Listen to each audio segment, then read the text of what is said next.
Welcome Aquarius, thank you for joining me. It's me, Barbara James, at Spiritual Guidance, slightly modified name to help you find me on the internet. I hope you're bearing up okay in these strange times that we're all going through with the lockdown, global lockdown pretty much.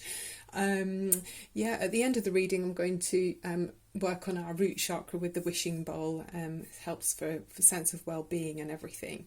Right, let's dive into the cards and see what's going on for you. So I always shuffle the cards, by the way, and it's again the bang on. We've got the centre of the reading, central issue for you is the Death card and the Page of Swords. So the Death card is all about the endings of cycles, major cycles. It's a major arcana, the Death card. You have got two other major arcana in this reading actually, so there's quite a lot of important sort of phases happening at the moment. Well, of course we all know there are anyway, but it's talking about completions of cycles, transitioning from one existence to another. I mean, we're definitely seeing that, aren't we?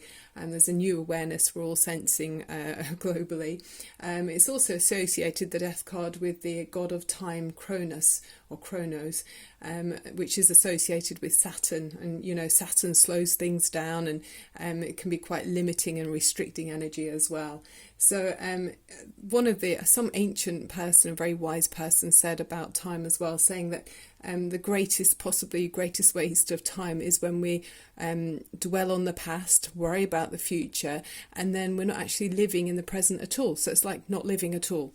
So I guess one of the meanings with this could be, you know, enjoy the moments that we've got now. If it feels as if, I don't know how long this will last, but we've got time now on our hands, or more so than we did before. So let's use this time in a beneficial way. So with the Page of Swords here, this is like the, sometimes they say it's, pages are generally messengers, but they say with this Page of Swords, he's often like an undercover detective. He's gathering information.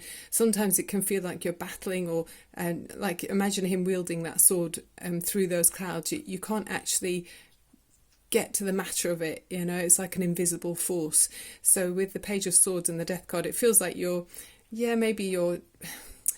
it feels like you're battling against something that you can't touch. I guess it could be that, a sense of that with the central issue. Above you and below you've got the Justice card, which is another major arcana and a very strong force, and then below you the Five of Wands. And with the Justice card, it's talking about the balancing of forces. So it's like about cause and effect, and the scales of justice always come into balance. So you can see it's got the scales there. And then we're sort of reaping what we sow as well.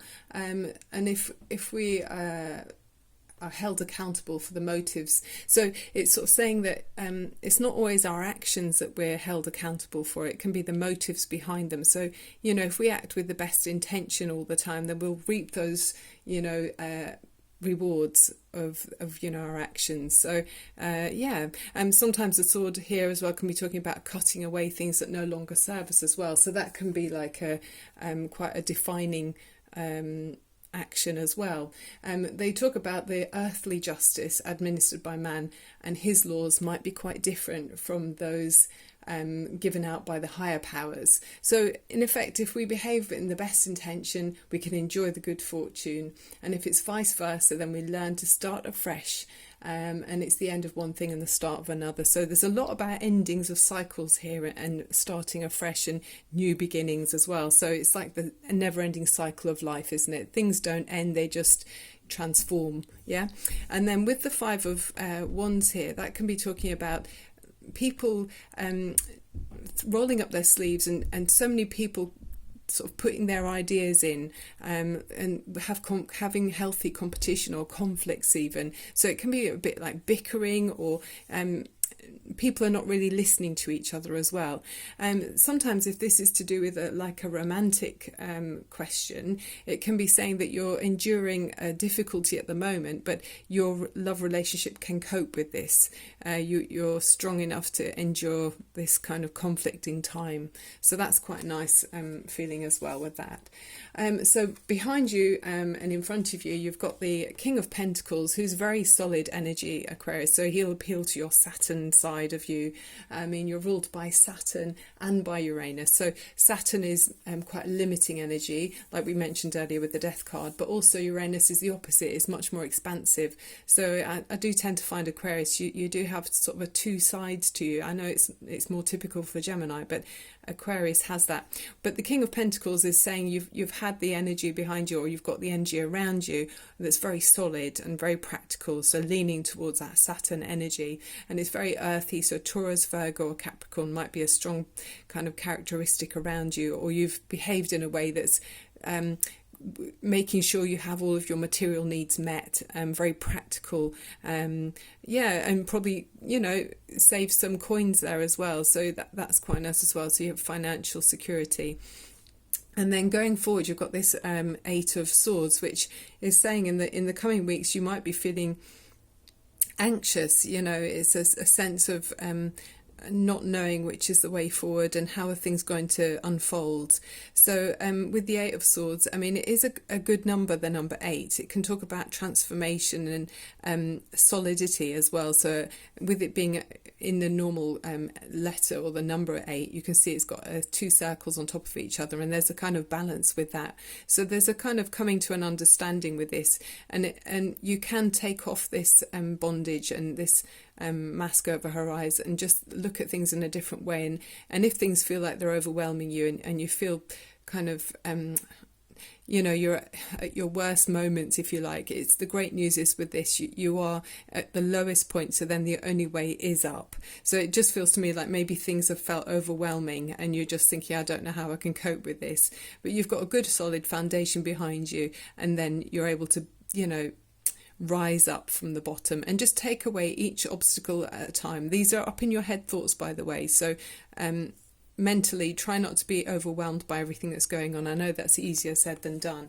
but I can see you're having to hang on and wait. So with this, this is you as you move forward with the Seven of Pentacles. This is always about looking at time and waiting for things to nurture, waiting for things to develop and grow, waiting for the fruits of your labours to show. So you might be thinking, when is it going to finish all of this uncertainty in the world, and I'm ready for the next phase. I don't want to stay in this phase forever. So maybe you're feeling a bit impatient. Maybe your Uranus side is feeling restricted, and you're finding that difficult, Aquarius, and I'm sure that's the same with so many people at the moment. And I know Aquarius often have that side where they don't want to be obedient. They might be feeling like, I need to be expanding and getting out there and bringing in you often so original as well. I mean, I know with a few Aquarians that I know, they do like to have some kind of quirky maybe outlet, so to express their expansive side, like I keep saying about the Uranus side. So I know one friend who he likes to wear fancy socks and t-shirts or shirts with bright colours and maybe funny comical messages on them. So you do need to have that creative expression somewhere. So maybe you're finding it quite dull having to wait. And then next to this is your environment that you're in, and it's the Five of Pentacles, where sometimes you can feel like you're losing a bit of faith in the situation. You're thinking, how long is this going on for? It's getting tiresome and you feel like you're out in the cold, but know that it's only a temporary phase. I mean, fives are just transitioning and moving, it doesn't stay like that forever. And then, so there is more about waiting there. But on your hopes and fears in your mind, you're hoping for like some positive messages. It's kind of a loving energy with the Page of Cups, very sensitive, and you would just want things to be better. It's someone who enjoys maybe music and poetry, just an intuitive and sensitive energy around the Page of Cups. So that's how you'd like things to be moving on. You want to see a warmer atmosphere probably, unlike this one, where you do feel out in the cold. You want to feel in the warmth again with the Page of Cups. And then the overriding message is the High Priestess. This is your third major arcana card. She's the female pope in the tarot and strongly connected to the moon. So there's quite a lot of intuition here as well, because you've got some of the other cards we've got coming. I'll show you over here in a second, but that's linked with intuition. And so it feels to me like you're quite intuitive, really. She also talks about change, and often dramatic change as well. So yeah, that's bang on, isn't it? She's at the entrance to a temple, so you can see she has two pillars either side, and behind her is this kind of temple which is has ancient knowledge of nature and the universe. So she's like the mother of wisdom, really. She's talks about harnessing our imagination to give birth to ideas and the creation of thought itself. So we can, if anything, we've got time to think and really delve a bit deeper into our inner voices and listen to our inner selves. So it's harnessing our imagination to give birth to ideas and the creation of thought itself. So it's about spiritual awareness, inner illumination as well. So finding balance between the mental and physical, the positive and negative. And she signifies our natural power, which we have within us. So it's always, and then realizing the potential that we can each reach. So very powerful card, that. So don't feel limited. We see that earlier, that you may have felt like that, but I think you're going to find that you've got much more inner wisdom than you realize, and this time might allow you to realize that, Aquarius. Okay, so the cards that you've got for the the Wicker oracle cards. So this is a big solid old oak tree, and he's symbolizing strength, really. So I'll hold that up for you. So it says, the king of all trees. The oak is a symbol of stability, strength and patience, very Saturn. The oak sinks its roots deep while its majestic branches reach for the stars. It's a sacred tree, slow growing, connected to the people of the past and to generations to come. To learn from oak wisdom is to slow down and allow time for deepening, which we're all being asked to do, and we are all doing. Well, yeah, if we can, that's helpful. Our human world changes rapidly, but the oak tree endures.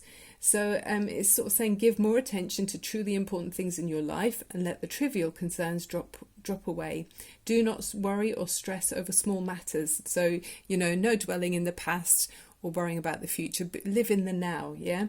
And don't waste time with petty dramas. Let go of any sense of urgency. You have plenty of time.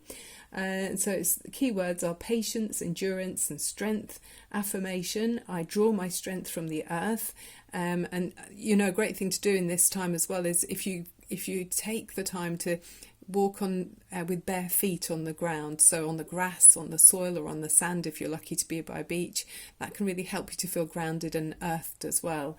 So it's very protective about, for your personal energy. It helps your energy field to be resistant to being, vulnerable to anything that's toxic or not healthy. And the challenge is, what are your highest aspirations? So being expansive and delving into your mind, like with the High Priestess as well. It's inviting you to broaden your horizons, or broaden your imagination about how you'd like to grow and expand. So then we've got the Juniper card. So she's about the spiritual realms as well. She's got strong connections with the spirit world, and she can protect you when you want to contact those realms. Will act as a benevolent intermediary, so call on me whenever you need any protection and guidance. So it's an excellent time for you to investigate any form of psychic work as well. So that's very much like the High Priestess, very psychically kind of connected, that you might be drawn to, and always be acting with the best intentions for everyone concerned, and make sure that you're psychically protected. So you can imagine a big sphere, a sphere, sort of a globe around you, like a radiating light to protect you, like a giant ball or an aura. But there's lots of different ways you can protect your psychic. Look how much that's glowing! Wow. But you can look up on the internet about that kind of thing. But even positive thinking, I know if someone around me isn't positive, I just think, well, I don't recognize your vibration, so just reject anything that doesn't feel positive. It's quite powerful, actually. So by keeping your vibration up, you don't recognize the lower vibrations, and they can't penetrate your energy field or aura. Okay, so let's look at your chakras. So we're looking at the root chakra, and the colour for the root chakra is red, and so it's at the base of the spine. Can't believe we've got a fly. So it helps us to feel grounded and confident that our needs are met, and that resources for survival will be available. Very much King of Pentacles all about resources, and you've got plenty. This is saying you have plenty. And it's helping with your career and money mindset as well. So yeah, helping us to feel at ease there. So if you can sit comfortably somewhere where it's safe for you to close your eyes if you'd like to, and then straighten your spine and open up your shoulders to help your lungs to open up and give them space. And then take a deep breath in through your nose and exhale through your mouth. And one more time up through your nose and exhale again. Okay, Aquarius, opening your root chakra.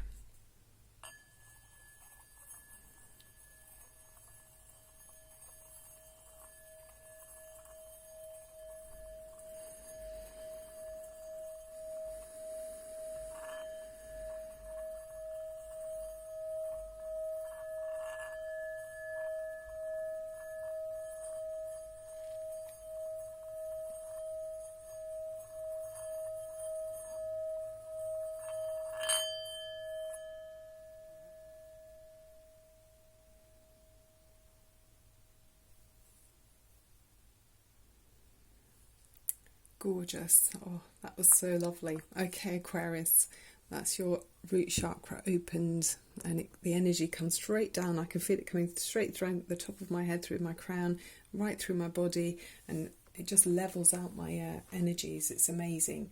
So I'm hoping it did that for you too. Okay, Aquarius, well, I'm wishing you lots of love and light. If you want to subscribe and like and comment, that's wonderful for me. I love doing this anyway, but if you can do that for me, it's really positive. If you check out my YouTube when I'm uploading things, and I'm going to do the third reading for the coronavirus soon as well. It feels like the energies are right for me. I've done the first two, and yeah, it's interesting how the cards can interpret what's going on.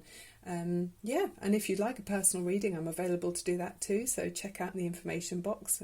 Text me your number, and we can email. I'll send you it via an email. What I do is I record it here. I just need your date of birth, and your not so much your time of birth, but I can work it out for you, and then we can do the reading. I'll do the cards in this way as well, and then I'd send you it via email probably, and you can let me know, or I can do it by text sometimes, depends on a few things, but how much space I've got and stuff like that on my phone. But yeah, I'd love to do that for you, because I love doing this. It's so much fun, and keeping your vibration up to resist against any viruses or negative energies, so radiation and stuff like that. Okay, lots of love and light to you, Aquarius. Hope to see you soon. Bye for now.